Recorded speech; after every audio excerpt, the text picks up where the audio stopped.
hour. There have been many conversations. There is quite a robust one going on around the continent today about what's happening with the state of children. And there are certain definitions that we would need to look at when it comes to who children are. Do youth still make up, some kinds of youth still make up kinds of parts of children? What policies are being put in place? What emphasis is being laid on how children are treated? And we're going to get into some conversations over time. But this hour specifically, we're going to be talking about the youth dividend in Africa, challenges and opportunities in the labor market. And to help us in that conversation this morning is Samuel Munyuwiny, who is the Executive Director and Head of Research at the African Institute for Children's Studies, not a stranger to the Situation Room. Samuel, good morning. Good morning, Do and Seti. Thank you. Karibu Sana. Thank you for being here this morning. Siti went to Cape Verde and he came back with a basket of proverbs this week. And the proverb for today might be an interesting one for you, Samuel. Let's hear. An aging man gets closer to his land, and an aging husband gets closer to his wife. Wow. That's interesting. And I think as I live longer, I appreciate that certain perspectives get clearer, that some things get more important. And let me emphasize the second part. Okay.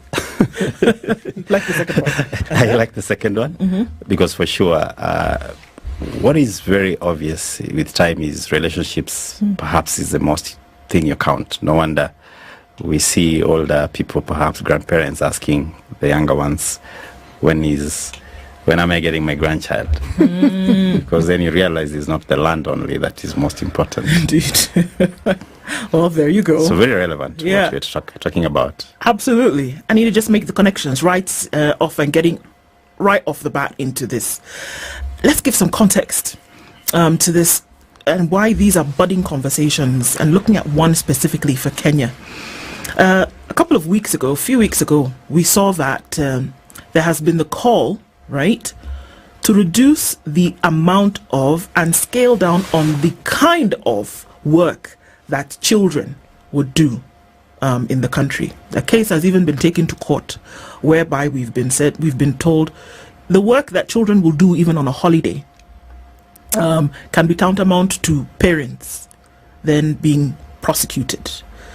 And so that helps us to delve into this, and we say, yeah, sure, okay, youth are looking for employment, youth are looking for things to do, youth are looking for jobs. Let's start off with the current situation, and we talk about the youth dividend here around the continent and even now zoning in on Kenya. What is the current state of work, of opportunities for young people today? Well, once again, let me just say thank you for inviting me into this. One,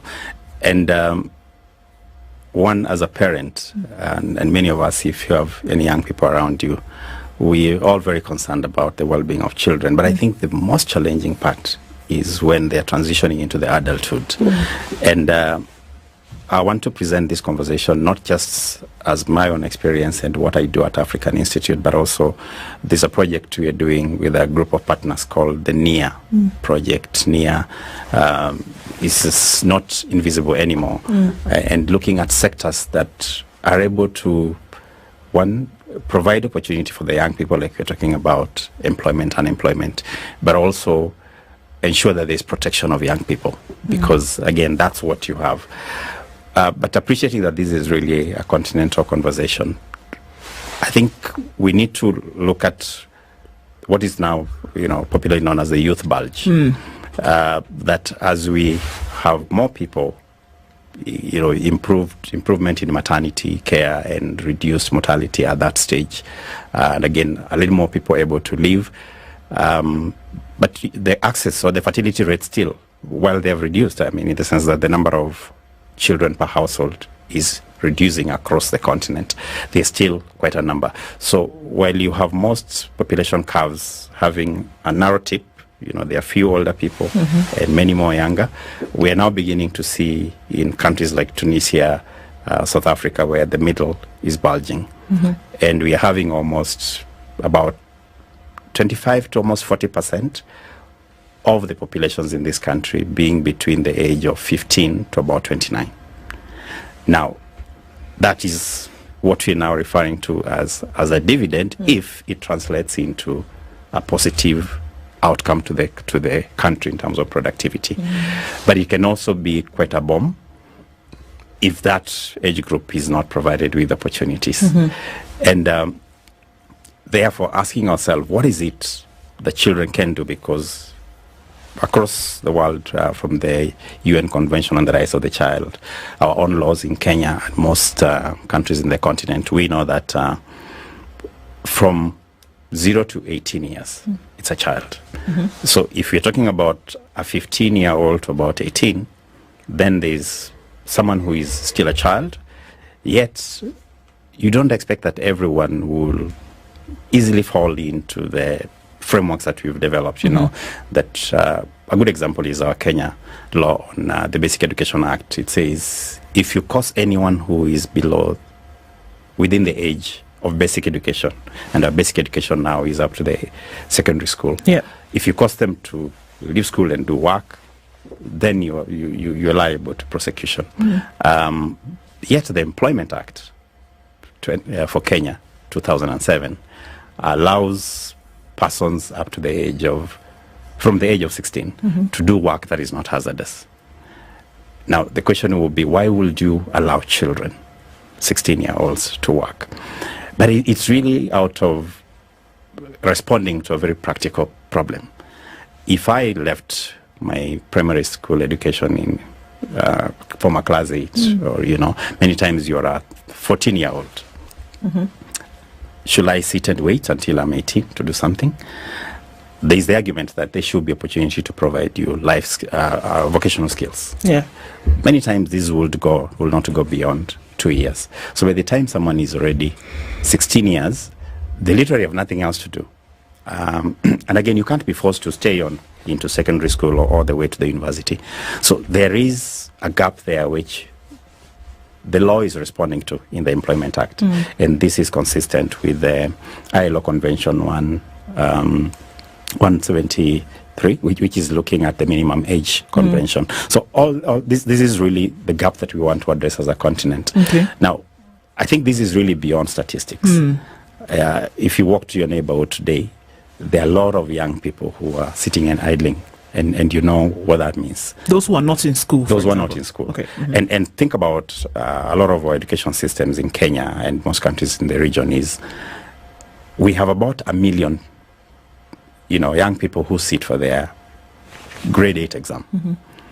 And only about half will be sitting for their Form 4 exam. So you're losing half. By the time they get to university, it's quite a number.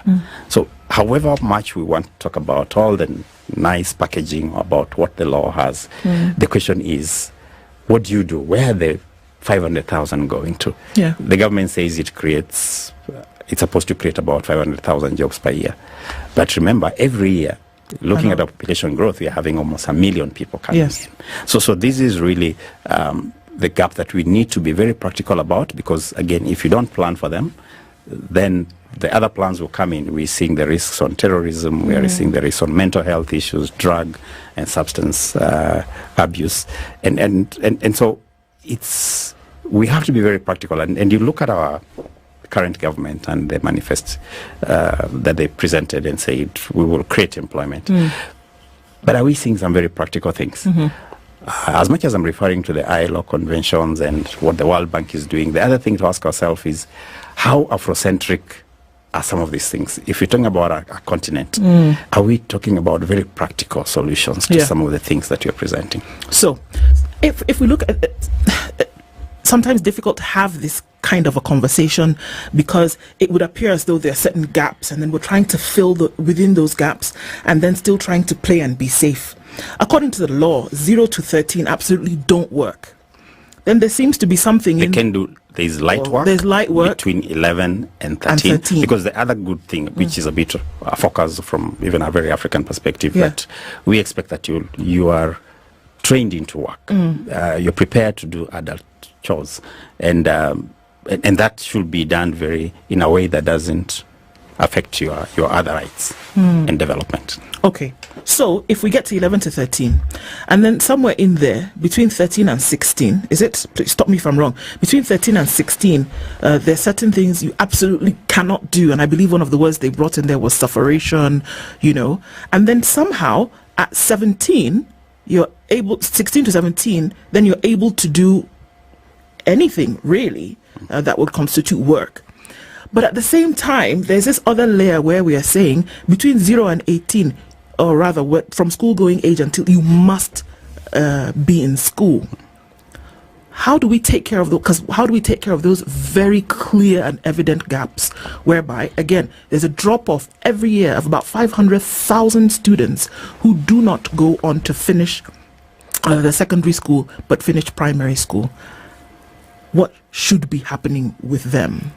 Precisely that, and so if we look at it from an international framework, I mean, and you know, when we do treaties, it's because we are responding to really practical issues over time.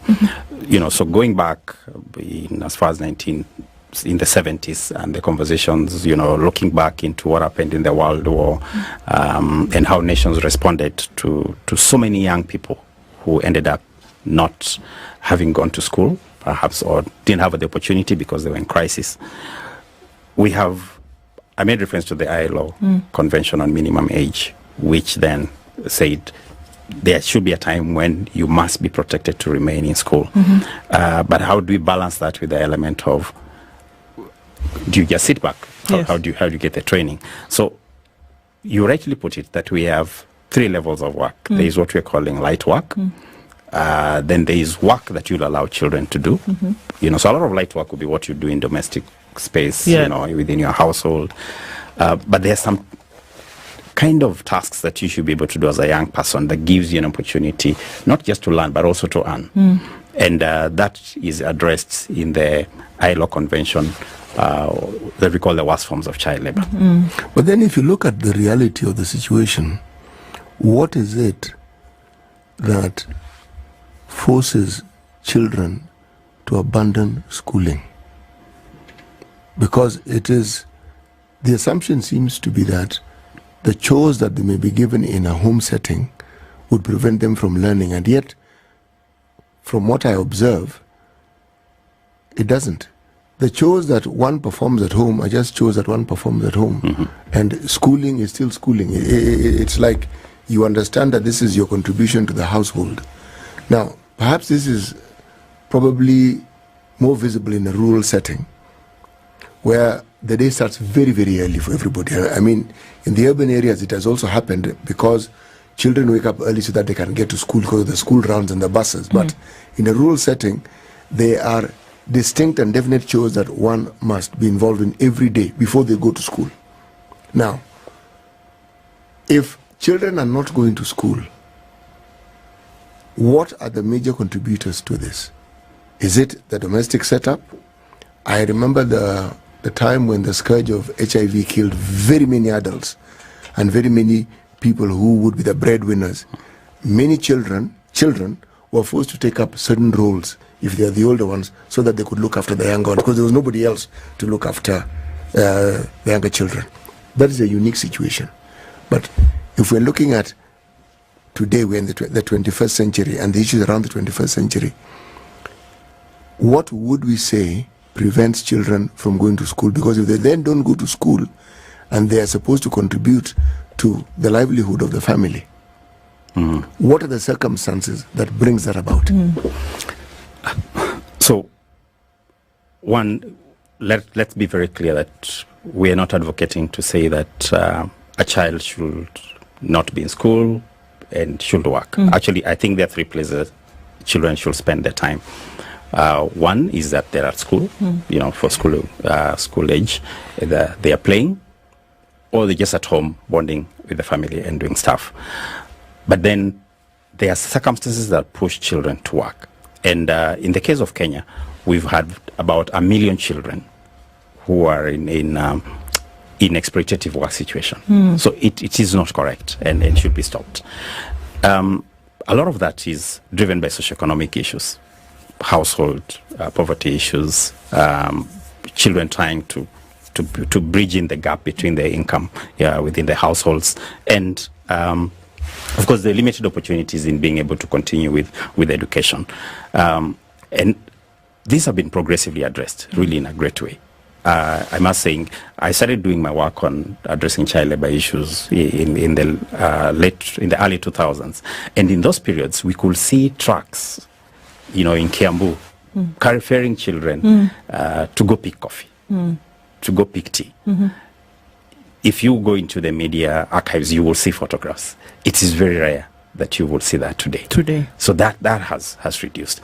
But then there are certain contexts where children are still going into, especially the informal space. And here we're talking about the small-scale agriculture groups in the domestic work sector, where we have about 2 million people working, and 30% of that are young people, including children, sometimes as young as 10 years, who've been pushed into that.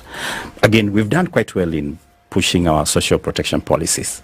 And they're supposed to be cash transfer programs for the elderly, for the young people, so that they are able to have their needs met. But when you look at, the books and research that has been done on child labor, for example, the truth is there's going to be a young person who, yes, has the ability to go to school, but they're not interested. Either I'm just not coping with the formal education system, and I don't think that in itself is anything illegal. It is therefore, how do you provide, for one, their protection? And therefore, the conversation today should also look at, are there sectors where young people can work in safely? And I'm talking about 16 years and above, because that's what our Employment Act allows. For example, the domestic work sector. If I was going to work there, how do you promote decent work? We are heading into the Labor Day. I think we have a few days. Yeah. And one of the sectors that the president promised to ratify a convention, ILO 189, and the ILO Convention 190. So the 189 is looking at the domestic work and how to make it a decent space for work for everyone, appreciating that there's private and public and the opportunity in that, but also that the ILO 190 looks at the violence and all that. So it is opening up a space where we can ask ourselves, if young people will be forced to work, where can they do that safely? Again, the law appreciated that there is an age that people may be forced to work. Yeah. So I think, Siti, the point is there are some socioeconomic factors, and we must do everything within the policy to be able to address that. There are also heavy mindset issues when, and a lot of this mindset, in some instances, this mindset will be born from culture, whereby if we look at traditional settings, that we do know, just from studies or things that we've been told down past through oral tradition, that there were folks who had many children, because these children, as they reached a certain age, would then be able to help them on their farm, which was the primary source for sustenance, and that you would not have to hire help, but that the children, of course, this was before formal education came in, that children would essentially then be able to give a helping hand. But even with the advent of formal education, we've seen that this has traversed that time period, and for many it's still in the mind that you have this number of children so that they can help you later. So could it be a mindset whereby we're saying, okay, well, look, we're saying don't according to the law, but then you still have people who are dipped culturally in a certain mindset? Is it possible to have a combination of those two to say, look, well, in the instances whereby we say that work was required by children to do, and here we say where there is no option, can we then make it safe for them to work and earn for livelihoods?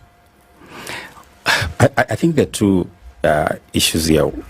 Sometimes we really focus on this person who we are saying, keep them away from that. And I don't know how your 14 to 20 years of age was, City. There's a photograph of mine that I posted on Facebook. I was tempted to bring that here.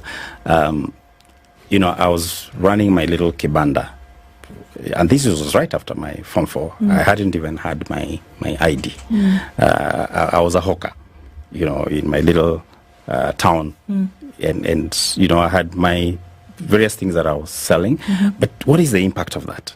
is there a positive impact on that? So I think even as we look at asking ourselves, at what age do we introduce young people to this? Can you create entrepreneurs from an early exposure to a protected space of engagement?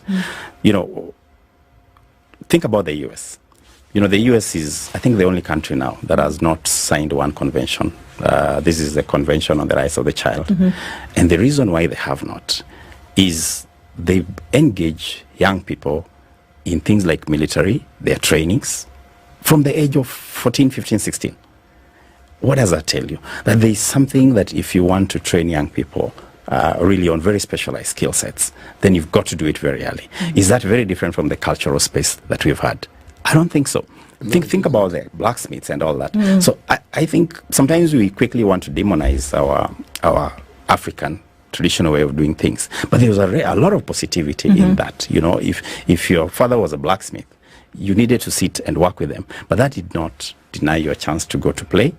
Didn't give you a chance to how to build your skills if it's a formal education. So, and we've made it very clear that as long as a young person will be able to continue with the education during school hours, they're not doing things that expose them to either physical hazards or moral hazards, you know, then it is proper and appropriate to be able to expose young people to work. And I think that's really where we've also missed it as a continent, that a lot of education system has been designed in a way where the focus is you're prepared to finish your secondary school, go to the university, learn how to write, and in between here, we miss out a lot. I want to give an example. I think there's a friend who explained to me about a young man who was from a fairly wealthy family in this city.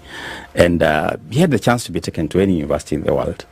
But in his early stage, one of the exposures he had was a chance to go and work, sit along with a friend who was doing construction, you know, building doors, you know, the wooden doors.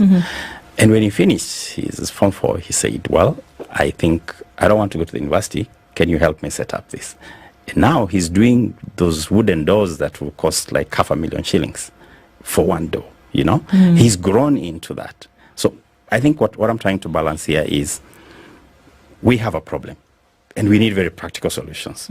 We're saying we have a huge population of young people who don't have something to do.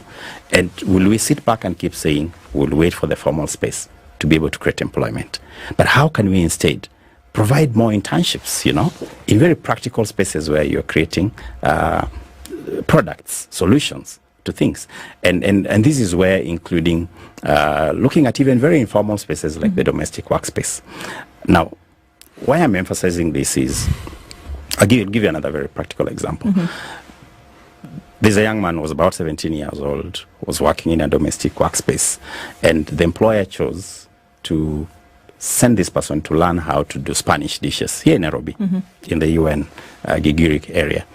And out of that learning, this young man now had become a specialized chef, so to say, in doing Spanish dishes. And that exposed him to a new market. So there is a sector there that gives you an opportunity to train young people into something, but not just because I'm here as an exit.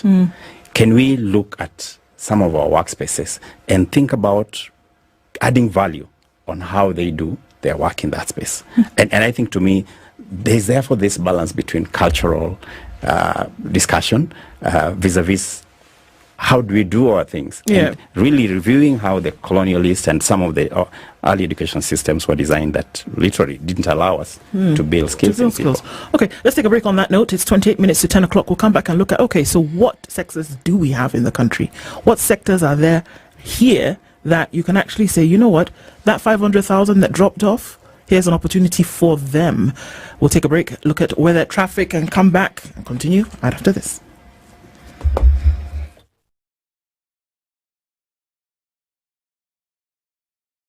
This is the Situation Room, the only way to start your day. All right, it's 24 minutes to 10 o'clock, and more of this conversation where this morning we're looking at some practical ways. We're looking at the youth dividend and saying, where can they actually fit in? Because we can have the conversation, we can sometimes pontificate and say, no, absolutely, they're children, they must not work. Okay, that's nice.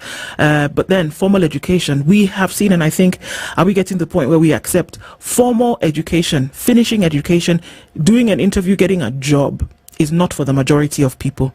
It's not for the majority of students that we've seen falling off the grid, essentially. And Samuel, even as we continue that conversation, you mentioned something as we're coming off, going into that break, that isn't it about time where we said, you know what, can you take them and put them in a hands-on internship, for example? How would you see that happening today?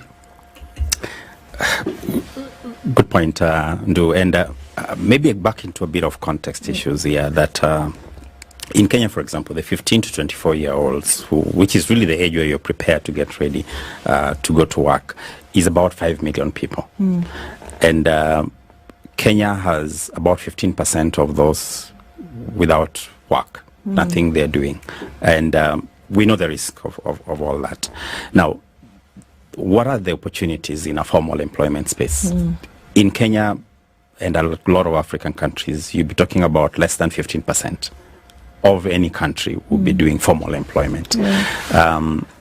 So here we have another 85% of the working age, generally again from 16 to about 64, who are likely to get a job in the informal. What is informal? Well, a lot of times when you say informal space, it means they're not registered by a registrar of company. Maybe the systems of regulating that is not there. The labor officer may not be able to walk in there. They're not taxable. So is it possible to find another very practical way in which we bring in the young people into that space? So one, again, we emphasize that as long as possible, keep children in school. There are many other benefits, especially for girls, for example. You will notice that you reduce the risk of teenage pregnancy, child marriage, which, again, come in with the other benefits that you're not bringing in health complications and all that. But then there is this person who will not be just there sitting and waiting. So I think one is that as a continent, we must be able to look into learning from other countries. Think about the cottage industries, for example. There are a lot of products that you can be able to grow, and the governments must be very deliberate in saying, how do you add value to something like, for example, rice, or cassava? And how do you allow young people to get into that space where they are part of the cottage industry? When you travel to other countries, like when I've been to West Africa, they do like 7 ways of preparing cassava. And some of that are products that have value add that you can go and buy in the supermarket. That means therefore you are able to provide. So I think it's really being able to look at this kind of cottage industries and providing spaces where young people learn through family, learn and be able to run and build on that as opportunities for them to work in. And again, that's where we are saying, even in other sectors like domestic work, is there an opportunity? And we really have to stop looking at cottage industries or work that is done in there just as a by the way, but where there is actual value addition, and you can see that you are growing. Some of the big companies that we have today began from a kitchen. The KFCs of this world were literally someone's kitchen. How do you grow into those kind of opportunities here? And Microsoft was someone's garage. Right. Exactly. The what we call informal and non-formal learning is a very fundamental pillar in the process of development of children. If you look at the chores that children are given at home, make your bed, wash your own dishes, wash your own clothes in a certain age,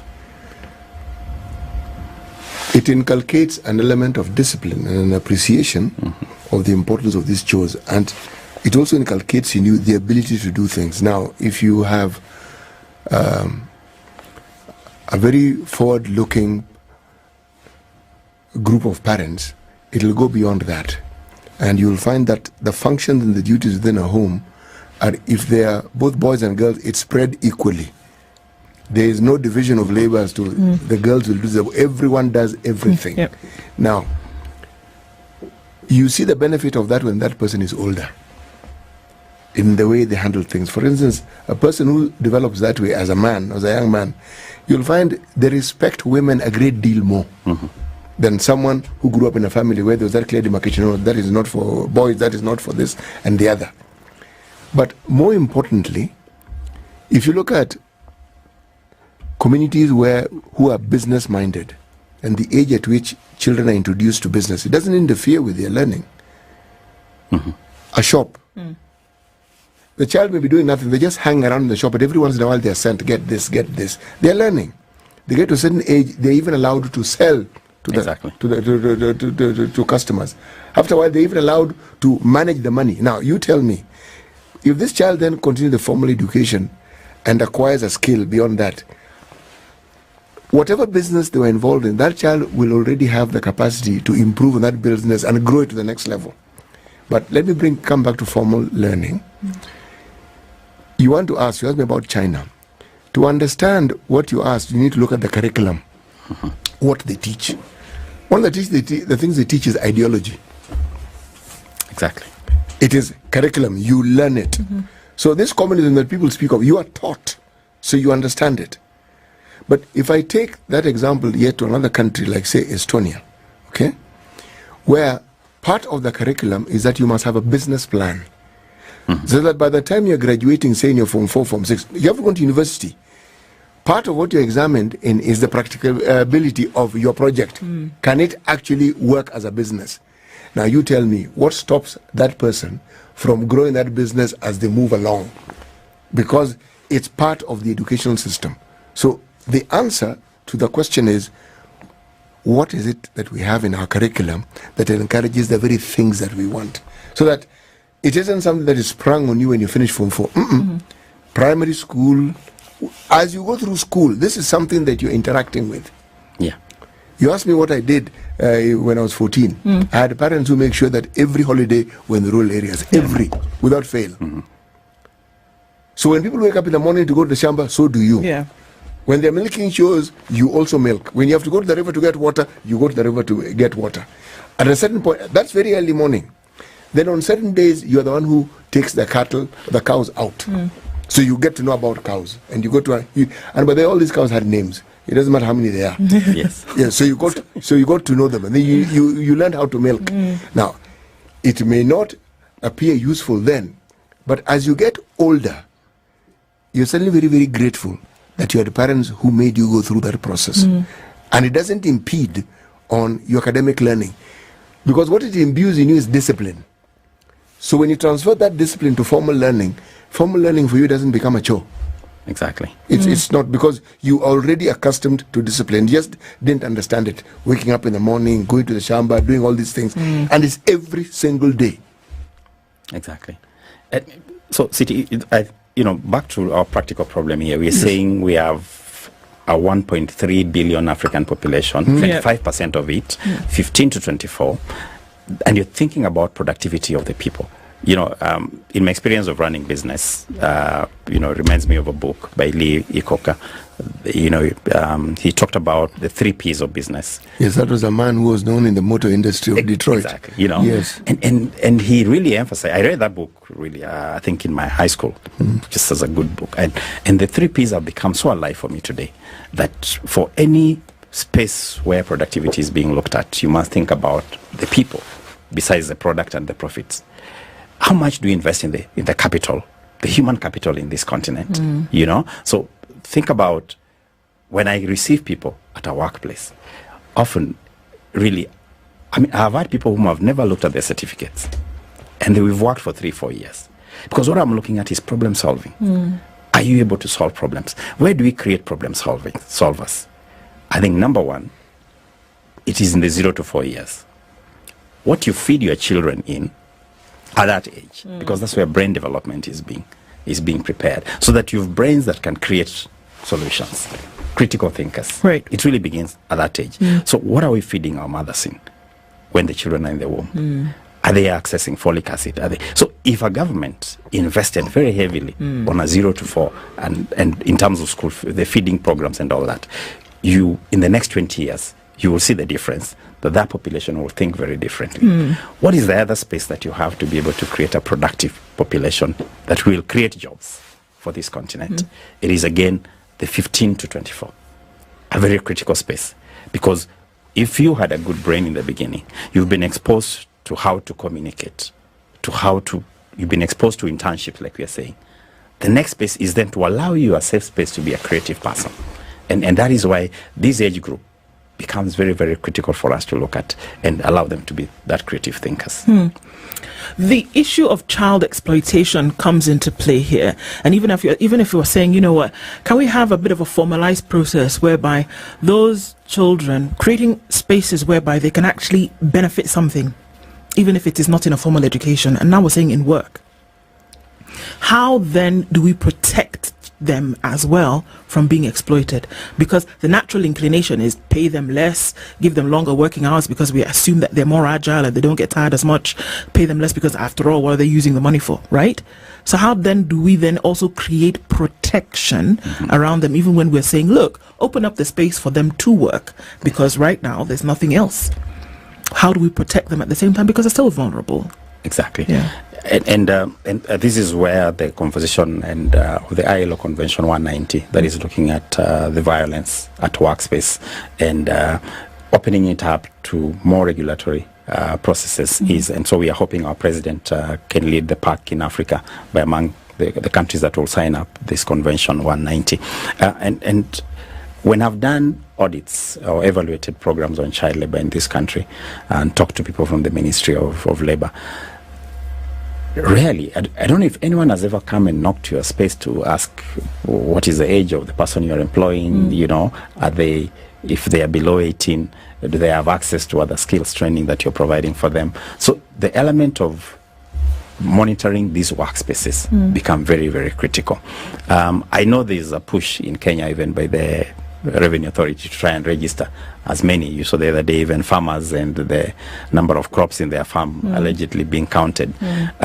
So there's that element, the opportunity of creating, formalizing a bit of this. But I think the drive doesn't need to come from the government side and the tax. There are opportunities. The one person whom I would love to learn about more is history, like Parapet. You must be familiar with the Parapet, the company that does cleaning services. A few years when, I think this company started when I was in the university, and then you had to employ this person who works the whole month, but they only clean the first 1 hour and they sit back the whole day, take tea and wait and go. So what was the opportunity is that this person creates one company that has as many people who come and do your 1 hour, they go to the next house, do the same.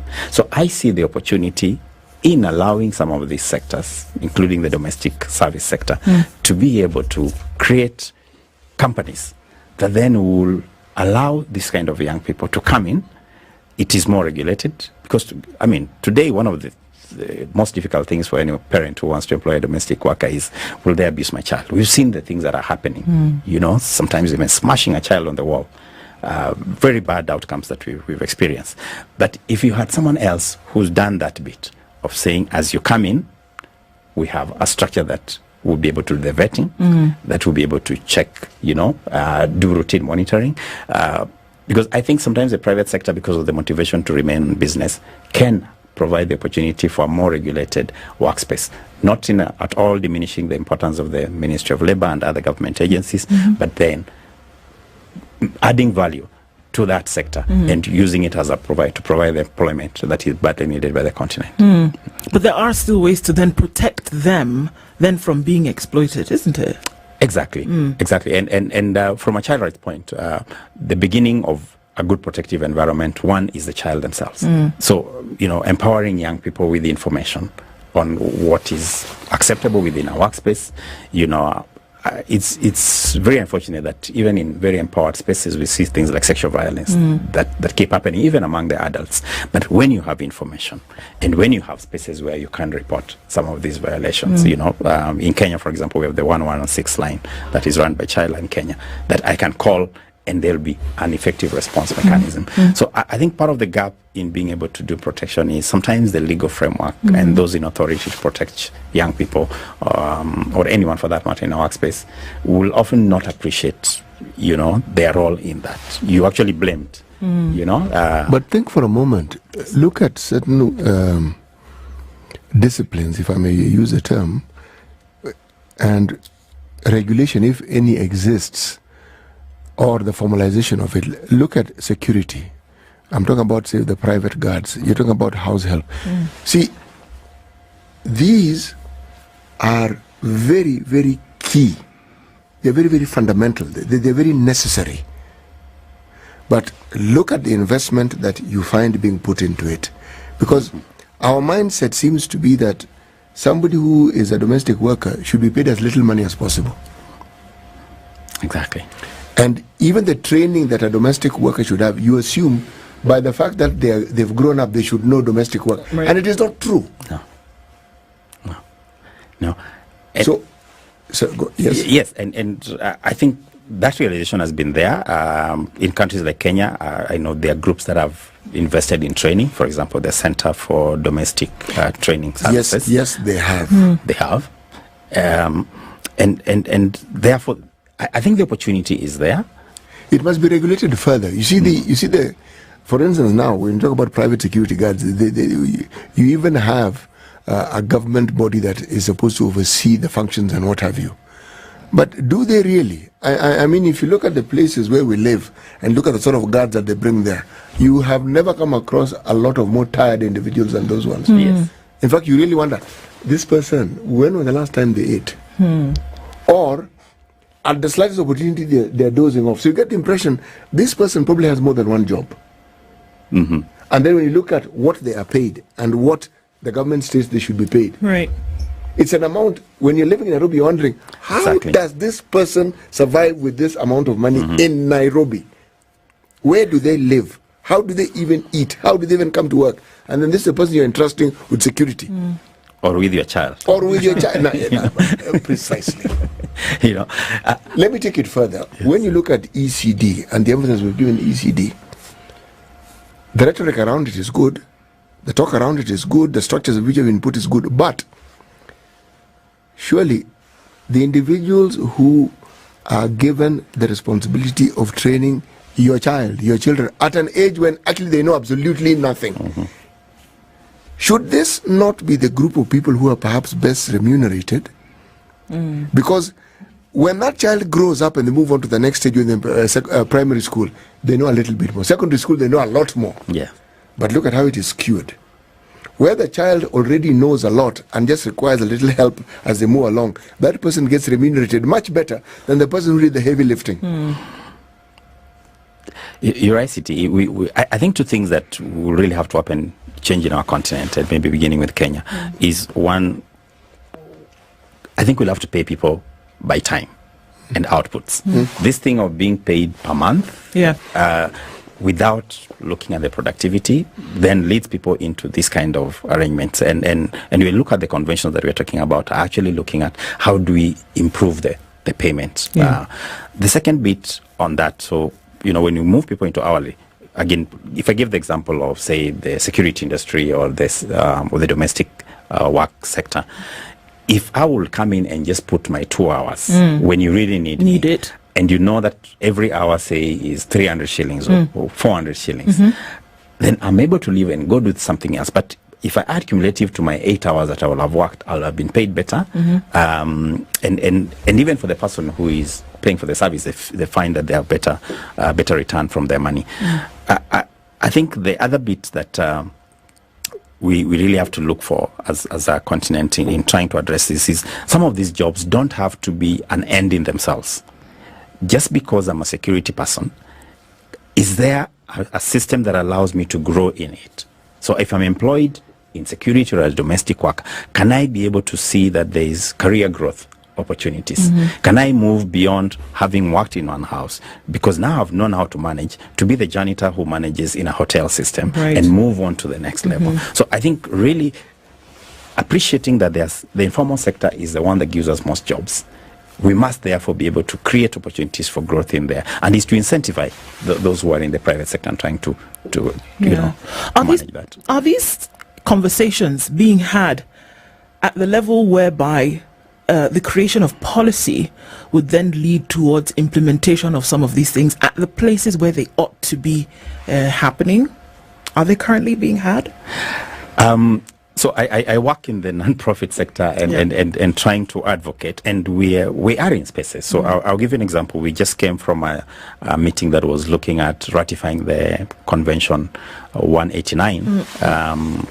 We had the officers from the Ministry of Labour, from Treasury, and of course the question before the President signs that is being asked is, if we increase the minimum wage to what is more acceptable, more within the global space, will a country be able to enforce it? That's the question. And that's where we are putting in some very practical measures, therefore, to address that, because there's no point of just doing that. The country at the moment is revising its national child labor policy.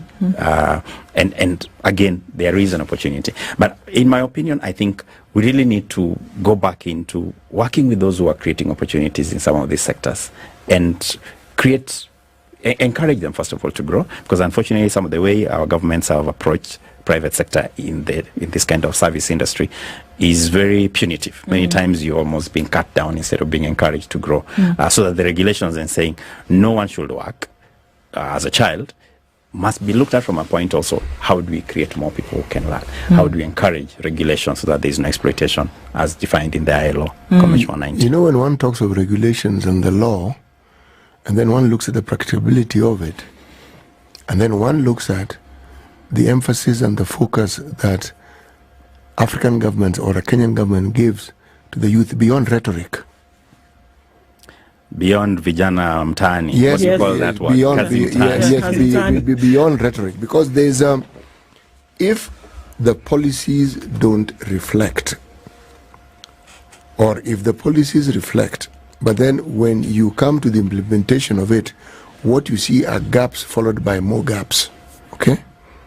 We have a CBC system. Now,